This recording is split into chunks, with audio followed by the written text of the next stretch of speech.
Presiden Rusia, Vladimir Putin, baru saja menyatakan bahwa Rusia siap membantu Indonesia membangun energi nuklir untuk kepentingan damai.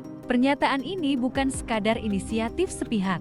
Diketahui, Presiden Prabowo Subianto sendiri yang meminta kerjasama ini secara langsung dalam kunjungannya ke Rusia. Putin pun menyambut permintaan itu dengan tawaran lengkap, mulai dari teknologi nuklir, pendidikan sumber daya manusia, hingga aplikasi untuk pertanian dan kesehatan. Kalimantan belum pulih dari luka tambang. Jutaan hektar hutan hilang, sungai-sungai tercemar limbah batu bara, dan lubang tambang dibiarkan menganga tanpa pemulihan.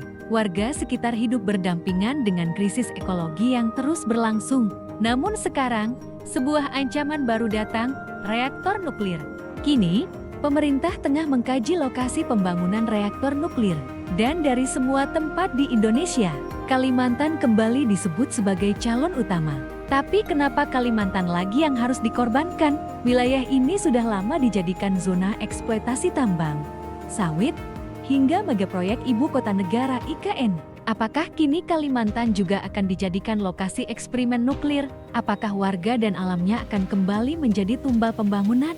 Yang paling mencemaskan adalah proses AMDAL analisis dampak lingkungan yang di Indonesia seringkali hanya jadi dokumen formalitas. Banyak proyek besar lolos tanpa partisipasi masyarakat, tanpa transparansi, bahkan tanpa pengawasan independen.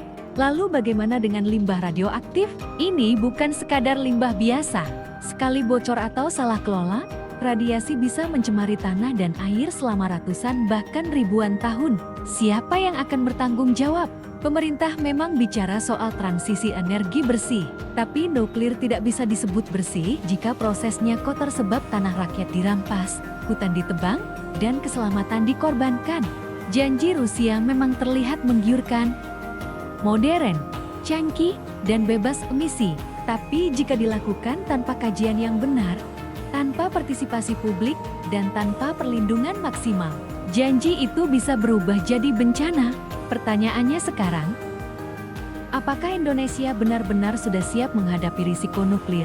Atau justru rakyat Kalimantan akan kembali menjadi korban ambisi elit dan proyek tanpa kontrol?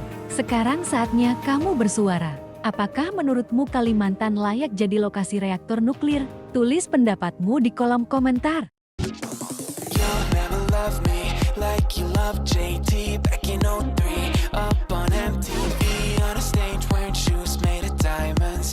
Dead.